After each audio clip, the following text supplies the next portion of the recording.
Dina. Aujourd'hui, notre leçon de vocabulaire. Les mots généraux, ou dit aussi génériques, et les mots particuliers.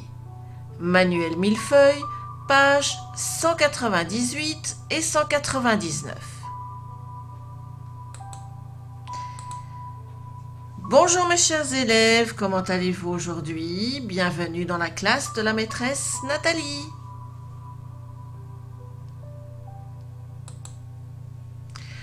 Alors, aujourd'hui, dans notre nouvelle leçon de vocabulaire, voici les objectifs d'apprentissage. Tout d'abord, nous allons nous initier au rapport entre mots généraux et mots particuliers. Nous allons apprendre à regrouper les mots selon leur catégorie sémantique. Et enfin, nous allons acquérir et utiliser un vocabulaire précis. Alors, dans cette leçon, nous allons apprendre la différence entre les mots génériques et les mots particuliers. Quelle peut bien être la différence?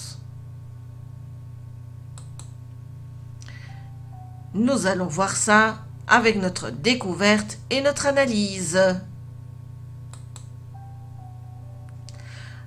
Alors voici, tout d'abord, je vous ai mis 3 photos, 3 images, et dans ces images, il y a 3 illustrations. Alors, essayez de la regarder un petit peu, je vous laisse un petit moment. Essayez de voir un peu quel est le point commun qu'il pourrait y avoir entre ces 3 images dans chaque illustration. Si on prend par exemple la première, quel pourrait être le point commun qu'il y a entre ces trois images? Eh bien oui, tout simplement, ce sont des personnes. Si je vais dans la deuxième illustration, quel pourrait être le point commun entre une chaise, un ananas et un crayon? Ben, ce sont des choses. Et enfin, dans la troisième illustration, quel pourrait être le point commun entre un ours, un chien et un crabe? Bien évidemment, ce sont des animaux. Donc, qu'est-ce qu'on a fait? On a essayé de mettre une étiquette sur chaque illustration pour comprendre que les images à l'intérieur de ces groupes-là, on va dire ça des groupes ici, ces 3 groupes, que ces illustrations-là ont des points communs. Et ce point commun, eh bien, on en a fait une petite étiquette ici.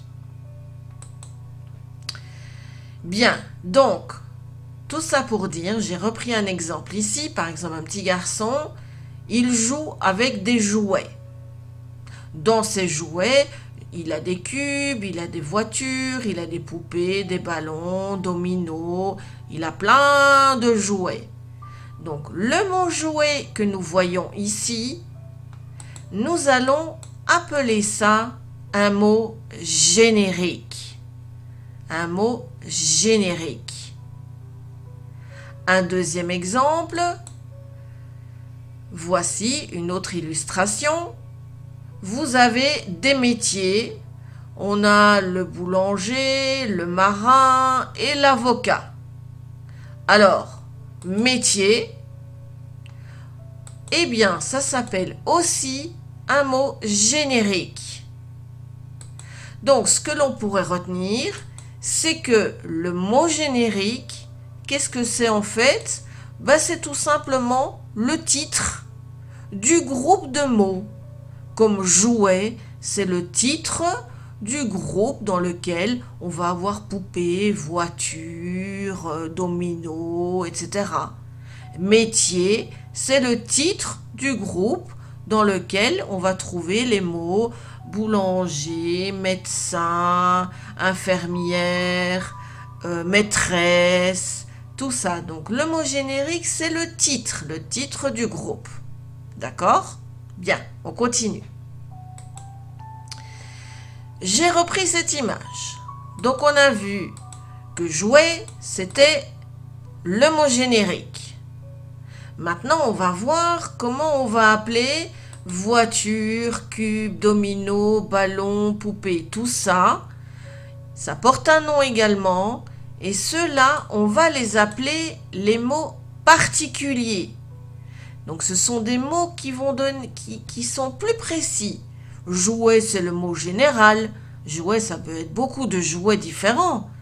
Mais là, dans ce groupe-là, on voit voiture, ballon, poupée. Donc ce sont des jouets bien précis. C'est la poupée, c'est le ballon. Est-ce qu'on voit un petit peu la différence entre mots particuliers et mots génériques? Donc, mot générique, c'est un sens plus général, tandis que mot particulier, ce sont tous les éléments dans ce groupe et qui donnent un sens plus précis. Comme métier, on l'a vu tout à l'heure, métier, c'était le mot générique, donc c'est le titre du groupe. Et boulanger, marin, avocat, tout cela, ce sont les mots particuliers. Donc, ce sont les éléments, les mots, qui font partie du groupe des métiers. Et ces mots-là donnent un sens plus précis. Métier, j'en ai des centaines de métiers. Mais là, je précise, je dis boulanger, je dis marin, je dis avocat. D'accord? Donc, mot générique, sens général, mot particulier, sens plus précis. Et les mots particuliers, c'est ceux qui font partie du groupe. Donc, les mots particuliers, je le répète, ce sont les éléments du groupe. Et ils ont un sens plus précis. Alors, je vous ai fait un petit dessin ici pour que vous compreniez un petit peu mieux la différence entre ces deux mots. Donc le titre du groupe, eh bien c'est le mot générique. Et tous les mots particuliers, eh ben, ils sont là dans le groupe et ils font partie de ce mot générique. Mais les mots particuliers vont donner des détails, donc un sens plus précis. Alors, je vais refaire une petite synthèse avec une autre illustration pour que vous puissiez encore mieux comprendre, bien que je pense que ça va, c'est pas trop difficile comme leçon. Donc, les mots génériques donnent un sens général. Comme par exemple, je vais prendre les animaux. D'accord? C'est un sens général, je parle des animaux en général. Évidemment, il y a beaucoup d'animaux. Donc, dans mon groupe des animaux, je vais avoir les mots particuliers qui vont donner un sens plus précis, comme par exemple le chat, le chien, le tigre, le serpent. Voilà, ça, ce sont les mots particuliers qui vont donner un sens plus précis au titre de mon groupe, au mot générique, les animaux.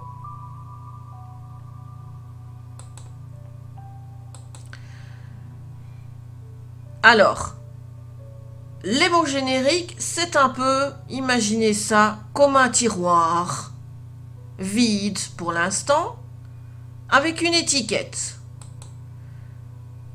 Sur cette étiquette-là, on va par exemple écrire insecte. Voilà notre mot générique, le mot insecte. Donc, ce mot générique, il va nous permettre de comprendre que dans ce tiroir, je vais avoir tous des mots particuliers, comme l'abeille, la mouche, la fourmi, la coccinelle. D'accord? Donc les mots génériques, ça fonctionne comme des étiquettes sur des tiroirs qui vont permettre de trouver tous les mots qui se trouvent à l'intérieur. Deuxième chose à savoir,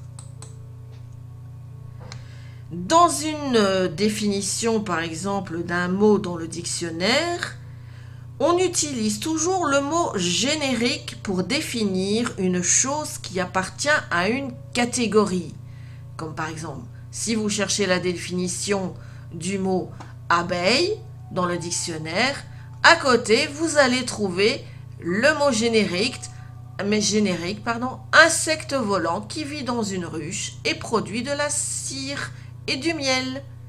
Si vous allez chercher dans le dictionnaire la définition du mot fourmi, vous aurez à côté le mot générique, donc le titre de la catégorie, comme on l'a vu précédemment, insecte noir ou rouge qui vit en société dans des fourmilières. Pareil pour la coccinelle, petit insecte de la famille des coléoptères. Et enfin pour la mouche, nom donné à différents insectes qui ont 6 pattes, 2 ailes, de gros yeux à facettes, etc. Donc vous voyez, dans le dictionnaire, il y aura toujours repris ce mot générique qui permet de donner le nom de la catégorie, le titre de notre groupe.